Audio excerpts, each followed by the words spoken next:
आपण मांडत होतो। आमचा एक महाराष्ट्रामध्ये पुरस्कार प्राप्त शेतकऱ्यांचा एक संघटना आहे आणि महाराष्ट्र शासनाच्या शेतकऱ्याला कृषी भूषण उद्यान पंडित किंवा शेतीमित्र असे पुरस्कार दिले आहे। शेतकऱ्यांचे ग्रुप आहे, त्या ग्रुपवर ही मागणी मी सातत्याने करत आलो आणि आमचे अध्यक्ष प्रकाश पाटील यांनी मागील आठवड्यामध्ये मंत्री पातळीवरची मीटिंग झाली, त्या मीटिंगमध्ये हा मुद्दा त्या ठिकाणी उपस्थित केला होता। आमच्या शिर्डीमध्ये तसं फुलाचं खूप मोठं मार्केट भरतं आणि शिर्डीमधून मध्य प्रदेश असन, गुजरात असन किंवा मुंबई असन या ठिकाणी खूप मोठ्या प्रमाणात फुलं त्या ठिकाणी जातात।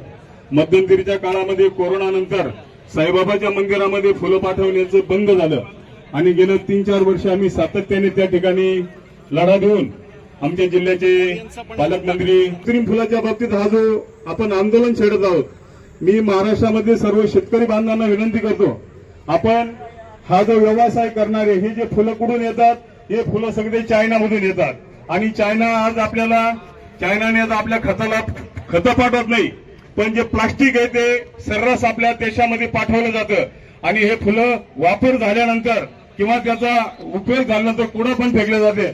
आपण आज किती मोठ्या माणसाच्या लग्न समारंभात जर गेले तर त्या ठिकाणी एकही आपल्याला कृत्रिम फुल त्या ठिकाणी दिसत नाही।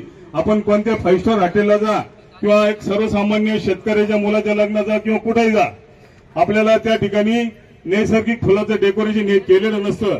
तर या ठिकाणी माझी शासनाला विनंती, ज्या ठिकाणी नगरपालिका असेल, ज्या ठिकाणी ग्रामपंचायत असेल, त्या अधिकाराच्या पातळीत त्यांनी तो व्यवसाय त्या ठिकाणी बंद केला पाहिजे। कारण हे फुल विकणारे कोण लोक हे आपल्या सर्वांना माहिती आहे, ज्यांचा आपल्या देवदेवतांशी कुठल्याही प्रकारचा संबंध नाही असे लोक हे फुलं विकतात आणि आपले लोक 30-40 रुपये करता आपल्या वडिलांच्या आईच्या गळ्यामध्ये हे हार वर्षानुवर्ष ठेवतात, म्हणजे फक्त लोकांना दिखावा करतात त्यांचे असतं। तुम्ही आई वडिलांना 2 फुलं वाहिले तर त्यांना ते पोचतील, परंतु एकदा हे कृत्रिम फुलाचा हार त्यांच्या गळ्यात घालून दिला तर ह्या दिवाळीच्या त्या दिवाळीला आणि ह्या दसऱ्याचा त्या दसऱ्याला ते ठेवून परत हार घालतात आपले लोक। तरी आपणही थोडं आपल्या समाजाने फुल उत्पादक शेतकऱ्यांनी आपल्या नातेवाईकांना पाहुण्या रावळ्यांना थोडंफार जर समजून सांगितला हा विषय तर याच्यातूनही थोडी फार मोठी क्रांती होईल। आणि हा जो फुलं विकणारा वर्ग आहे हा वर्ग तुम्ही शोधा, हा वर्गाचा आणि आपल्या देवदेवतांचा कोणताही संबंध नाही। तरी आपण महाराष्ट्रातील शेतकरी या विषयाला आपण वाचा फुटली, हा विषय इथंच न थांबता हा विषय कायमस्वरूपी चर्चेत राहिला पाहिजे आणि शासनाला आपण वेळोवेळी याच्या संदर्भात आपली मागणी ठामपणे त्या ठिकाणी मांडली पाहिजे। त्यासाठी कोणीतरी मान्यवर ज्यांनी या कार्यक्रमाला पुढाकार घेतला, खरोखर त्यांचं या ठिकाणी आभार मानावे तेवढे थोडेच आहे। मी आपल्या सर्वांच्या वतीने त्यांचे आभार मानतो आणि मला या ठिकाणी 2 शब्द बोलण्याची संधी दिली त्याबद्दल आपले आभार मानतो। जय हिंद, जय महाराष्ट्र। या गायकवाड, माझं MBA इन ऍग्रिकल्चर मध्ये झालेलं आहे। माझी दिनपर्व फार्मर प्रोड्युसर कंपनी आहे आणि आता माझ्याकडे 51 शेतकरी आहेत आणि मार्केटिंग करत असताना मी स्वतः मार्केटिंग 10 सिटीज मध्ये आम्ही माल आमचा पाठवतो। तर माल विकण्याची एवढी आम्हाला प्रॉब्लेम होतो की ज्या रेटमध्ये जो गेला पाहिजे त्या रेटमध्ये प्रॉपर आम्हाला रेट मिळत नाही, त्यामुळे खूप आमचे नुकसान होते। हा जो कार्यक्रम केलेला आहे ते खरंच आम्हाला जो मार्केटिंगसाठी प्रॉब्लेम येतो तो खरंच याच्यामुळे आमचे जे शेतकरी आहेत त्यांच्या मालाला खूप चांगला भाव मिळणार आहे।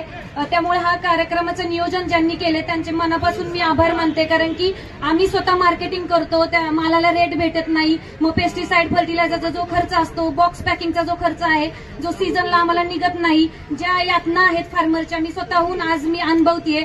मग हे माझं आव्हान आहे सगळ्या युथ जनरेशनला, जे ऍग्रिकॉस आहेत त्यांनी मोठ्या संख्येने या कार्यक्रमामध्ये यावे, जेणेकरून आपले जे फुलाला आहे तो योग्य तो भाव मिळेल, प्लास्टिकचा वापर कमी होईल आणि आपल्या जो फ्रेश फ्लावर आहे त्यांना खूप चांगलं मार्केट इथून पुढच्या काळात अवेलेबल राहील। कारण की 70% जे डेकोरेशन्स असतात मोठमोठ्या कार्यालयामध्ये ते फक्त प्लास्टिकचे असतात, ते जर आपले फ्रेश फ्लावर तिथे लागले तर नक्कीच आपल्या फ्लावरला खूप चांगली किंमत मिळेल। येथे बोलण्याची मला संधी दिली त्याच्याबद्दल खूप खूप धन्यवाद।